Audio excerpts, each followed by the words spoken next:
make sure you have somebody that has your back, because I've seen that too. I've seen that when my father passed away and he married again. After being married to my mom 49 years, they would have been married 50 years. He remarried.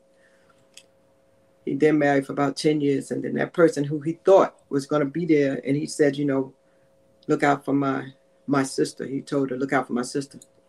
She hasn't seen my sister since the day of his funeral, or picked up the phone and called my sister since the day of his funeral.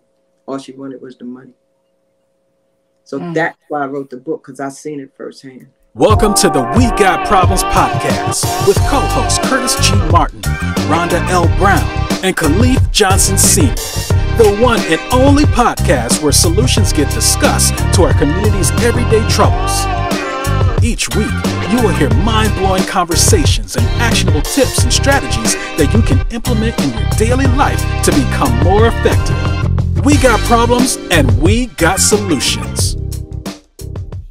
All right, you guys, welcome to the show. This is We Got Problems, where we also discuss solutions. And I'm here with my co-host, Rhonda L. Brown. Hey, everybody. My second co-host, Khalif Johnson Sr. Peace, y'all. How y'all doing?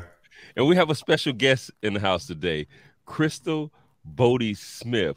Crystal, why don't you go ahead and tell the people a little bit about yourself and what it is that you do? Well, good morning, good afternoon, good evening, wherever you are around the world. I am Crystal Bodie-Smith, and I'm a hope catalyst. Pretty much I'm on assignment by the man upstairs to be a social light out here in the community and to recycle hope. And I do that pretty much through everything I do, and regardless of what it is, whether it's through a book, through my podcast, through a business endeavor. The bottom line, my mission is to stir up the gift, instill hope, and save lives. That's what the bottom line is, everything I do. All right, so I don't know where I get this question from, but I'm going to go for it. How did you get into helping people plan for the end of their life? Man, that right there came from an experience that I would never want to have to pass on to anybody. I watched my mom, my dad, and my brother pass away. So when you are put in that predicament, which we all will face one day or another, which we don't look forward to it, I took my experiences and I wrote them in a book because I just didn't want to see other people go through the things that I went through. One of the things I have been is very transparent, and I've learned that everything that I've gone through is not for me, it's for somebody else, so I share. And what's the name of the book? Final Wishes, a transition from life to death. Okay. So do you see differences across cultures with end of life planning? Like, are more people doing it, in different populations? Sorry to say, but I can't speak for many other populations except my own. And I have to say that we as African Americans tend to put other things higher up on the priority list than speaking about death, speaking about the unexpected. Unfortunately, especially the younger parents today, they want to put their money on planning on how to make sure they get out there when the new Nikes and something come out. They don't think about this. It's not a conversation people want to have. So how hard is it to have the conversation? From your experience, how hard is it to have this conversation, to sit down and actually talk it out with the family member? Well, I'll ask you guys. Have you guys had the conversation with your family members? We have actually. In my family, I've had it because my mom, she's been fighting through a terminal disease for the past decade, and that's something that we've all discussed. And for me, because we're real down to earth and we're in tune, we know we're born to die. It's not a hard conversation. We worry about living life more so than we are worrying about when it's our time to transition. And that's good. That's good. And a lot of people are afraid to have it. Now, as business owners, because all of you are business owners too, a lot of business owners fail to have the conversation. And it's important because we work hard to achieve success and to get what we want to get with our businesses. And what happens if something happens to us? All that work goes down the drain if we haven't instructed someone on how to follow through with our businesses that we've established. Finding out if it's a passion that they have and if they even want to do it. And if not, just telling them where everything is so they can go ahead and make sure the necessary person that you've chosen could go ahead and take the torch and run with it, you know?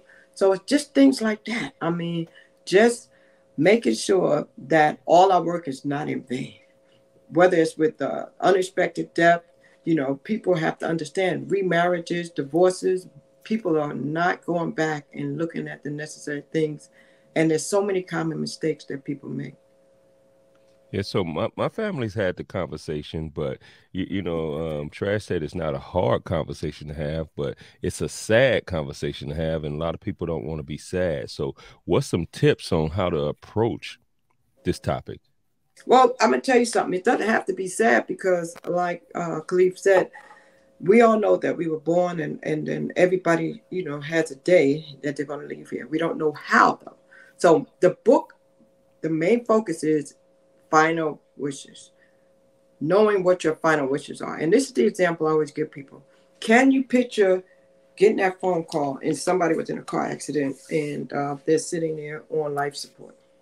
You all go to the hospital room and the doctors is now saying there's nothing else we can do. People are upset. A decision has to be made. You need to know if that person even wants to be a vegetable.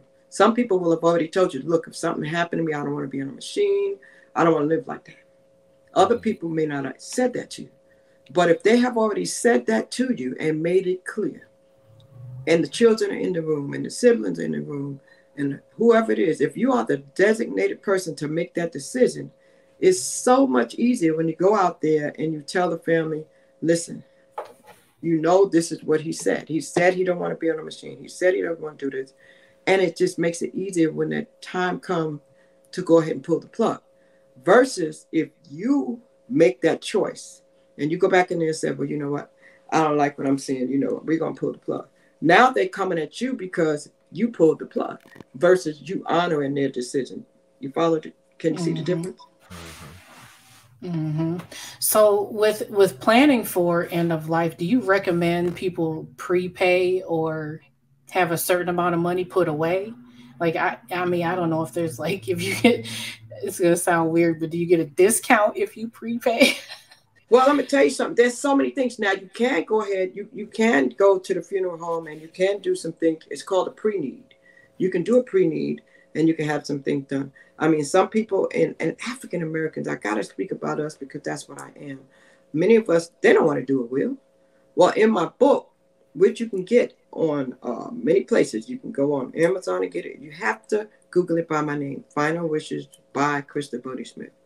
So I make sure that I tell you about it. But guess what, guys? I don't just talk about life insurance. I do talk about health insurance. I do talk about, you know, auto insurance and critical illnesses and things like that, because there's so many ways that we have to be prepared. And I tell people, just like you have car insurance, you need to have life insurance. And why do you want to get life insurance? Well, there's a lot of different things you want to consider. And here's a few things that I'll tell you real quick that you just need to think about. Why do you need to read this book? Well, number one, you're either a young adult and you need direction because you just don't know where to start. All right. Or maybe you're just wanting to know how to leave that written plan for your family, the plan about your business, the plan about it. Just want to tell people where things are. Inside the book, I have a place where you can let people know, well, my information is in that top drawer on the right. Because sometimes some children, some family members get distraught and they don't know where to go and what to do. All right. If you remarry, it's important. You have to know. And I want to speak to those who have aging parents.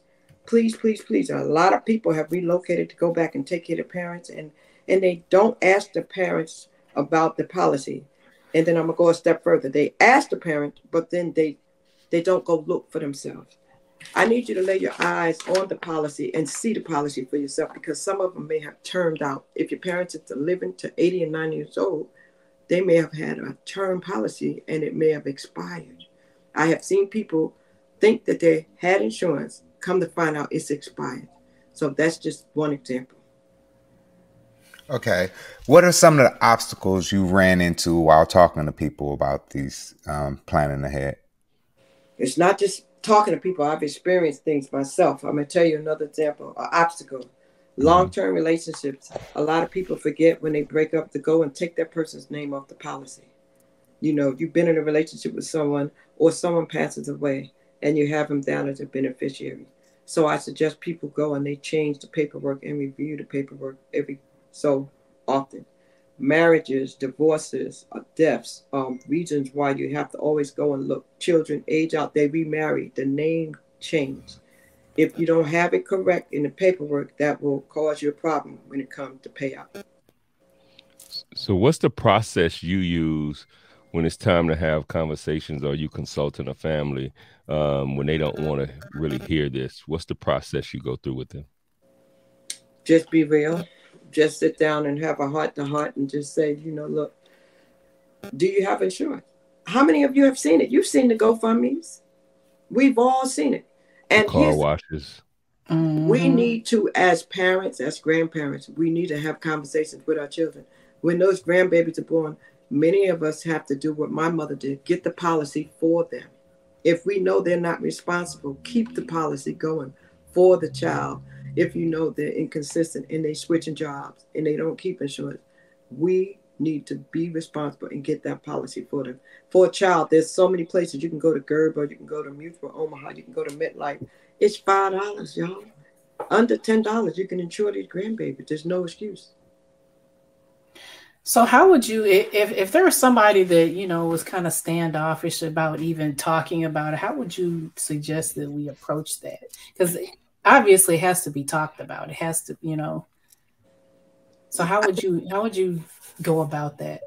Well, this is why I'm doing what I'm doing. And I appreciate y'all for having this conversation with me, because we need to have more conversation about it. It's not an easy conversation. Can I tell you guys something? I gave away my first 100 books. Can I tell you that at least 85 of those people have told me, Crystal, the book is still on my table. I just can't find myself. It's hard. I said, give me a break. If you go out of the house, how many of you know somebody who you talk to them and you found out the next day that they're not here? My daughter just got a conversation. She just got a call today from one of her collegiate friends. Her mother went in the room and her daughter was cold. She died in her sleep. And this is 34 years old. It's happening. Younger people are dying. So you decide if you want your family to be distraught and confused, or if you want them to be at peace and you want to give them something that's going to make it less stressful for them. It's easy to say, the book is in the top right drawer. If something happens to me, everything is already in there for you and they don't have to scramble. I had to scramble when I went to New York City. My brother called me. He had 6 months to live. They were asking me all kinds of questions. I had to go to like a Kinko's and get a binder. I had to go in his house and go through and find things. I couldn't find nothing. I had to put it together. I stayed on the floor. I had to dump out a bag and find all this information, go to his job. It took me a week. And then I got everything together. I put it all together and I was able to get him out of New York, bring him to North Carolina. They gave him 6 months. Long story short, the next week I put him in hospice. The following week, I had to take him out because he said, sis, I just want to go to the hospital so they can pump my stomach one more time. Lo and behold, that next day he passed away. So it was 7/7/7 and he was gone. But I had everything in order. Thank God I had everything in order. But it wasn't easy. And what I went through, I never want nobody else to go through. Mm-hmm. Okay, so you kind of spoken about why you got into it. Now that you're in it, like as far as instruction, do you have an accountability partner? Do you have a coach, a mentor? Who do you talk to about building your business in this field? And how do they help you out? Me personally, when it comes to this, insurance agent. When it comes to this particular topic, I have insurance agents that I deal with. I'm also a financial advisor when it comes to, I help people who don't have insurance, but they can also get financial assistance so that they can definitely make sure their family is buried, So I have people, business advisors and insurance agents that help me. And then I have people that I have met, like people like you guys that do things that I know that are very resourceful and making sure that everyone has what they need and points them to the right direction and make sure they get the solutions to all their problems. There we go. Hey, so what's some things you talked about insurance, and you said people don't like talking about wills. Should we have wills and trusts and living wills and medical directives? Like, where do we start with all that stuff? Yes. You start by, you can go to your local It's the register of deeds, and they have a directory. You can register in the directory, and if you're not sure, you start by getting my book. You start by getting Final Wishes by Crystal Bodie-Smith, because I point you in the right direction. But if you don't want to get my book, then just Google it. Google is our best friend today. We can find out anything we want to know. Anything you want to know. But the thing is, start somewhere.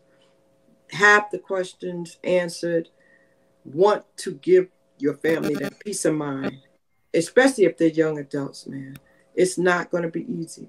You want to have some extra money lying around, because guess what? The insurance money is for the living. It's not for the person who just passed away. Did you know that? It's for the person that's left behind.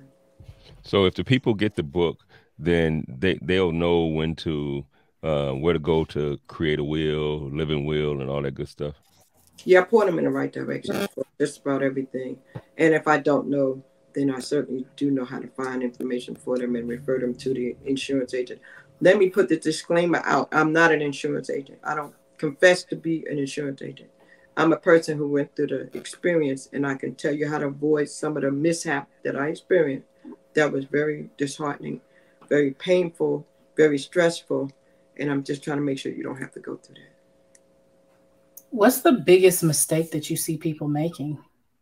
The biggest mistake is not asking questions, not getting insurance, not getting the right insurance policy. That's a big one. Not telling the truth on the application when they go to get insurance policy. If you have an illness and it asks you if you have an illness, tell the truth. In 2022, there's a policy out there just about for everybody, but you have to tell the truth. And you need to be with the right insurance agent who can help you to customize a policy for you. It's not always about getting a policy, $1 million policy, if you don't have those type of assets. So you need to know what you need that's customized for your lifestyle. Okay, so understanding what you do, knowing that you're a caregiver and everything, how do you balance everything that you do, being a businesswoman, entrepreneur, and your family life? How do you balance them both out? For me, you want to know the truth? I have my prayer life. I do things that I enjoy, like dancing. I love people, and I travel a lot. I like to go. That's where I find my peace, traveling, just finding some time for me. There is no balance. The balance is imbalance. People think it's 50-50. It's not. But you have to learn what works for you. And every individual is going to have a different scale. It's 50-50 might be for very rare. It might be 60-40, it might be 70-30. But if you have 30%, you need to know how to make sure you maximize that 30% and keep your peace of mind. I like that. The balance is imbalance. All right. What's the most important thing you've learned in your life since doing this type of work? Dot your I's and cross your T's. Go back and check the paperwork. Again, if you haven't done it, go back and check your policy, your own policy. Make sure you've added that stepchild. Make sure you removed things. You want to know why I wrote this book, guys? To be very transparent. My brother had a girlfriend, and he forgot to take her name off. And she contested us when he changed the information to add his family member. She contested it because she was greedy. And the valuable lesson was learned. You have to go back and take the names off the policy. He had left the job, but he still had a name on the paperwork at the job. So I try to urge people to understand how important it is to make sure you go back. I know someone else who their child had passed away, and they hadn't fixed the beneficiaries. So it's a lot, man. And I'm gonna tell you something. It gets ugly when people pass away. You see some things. People show you their true color. People come out of the woodworks that you never seen. Children come out of the woodworks. People come out of the woodwork that wasn't even there while that person was sick, and they have their hand out. So I'm telling you, have those conversations, have your stuff written out, and make sure you know who it is. If you're getting in a new relationship, ask those questions and make sure you have somebody that has your back. because I've seen that too. I've seen that when my father passed away. And he married again. After being married to my mom 49 years. They would have been married 50 years. He remarried. He then married for about 10 years. And then that person who he thought was going to be there, and he said, you know, look out for my sister. He told her, look out for my sister. She hasn't seen my sister since the day of his funeral, or picked up the phone and called my sister since the day of his funeral. All she wanted was the money. So that's why I wrote the book, because I seen it firsthand. If you could have a conversation with somebody dead or alive, who would it be and why? Dead or alive? Woo! Probably my father. My father. Because he was about probably the wisest man I know in my book. Because he was respected, very knowledgeable. If he didn't know how to get it, he went and found the person. You know, it would be my dad. And then my mom would be the second person for sure. What is the best tip you can leave us with to make our community a better place? Share your experiences. We learn from one another. When we figure something out, don't hold on to it. Whatever we go through is not for us, you know. So we have to know that there's no competition at all. So it doesn't hurt to let the next man know what you found out. You know, it's okay if they do something better than you or they do something first, but we need to share. It's enough for all of us. All right. So if somebody needed your book or your services, how could they find you? www.IamCrystalBodie-Smith.com. That's IamCrystalBodie-Smith, like you see it on the screen. And you can also buy the book at Amazon under Final Wishes, A Transition from Life to Death by Crystal Bodie-Smith. Put the name in there. You have to put the name because someone else has the book. But my book has a little area in the middle where you can actually leave instructions. You can even leave a love letter to your loved one or a letter to your child. And just tell them, if you're finding this, I'm not here. But tell them what you want them to know to console them even after you're gone. They can read those kind words you left them. All right, Rhonda, you have anything you want to leave the people with? Plan ahead. All right, cool. How about you, Mr. Johnson? What do you want to leave the people with?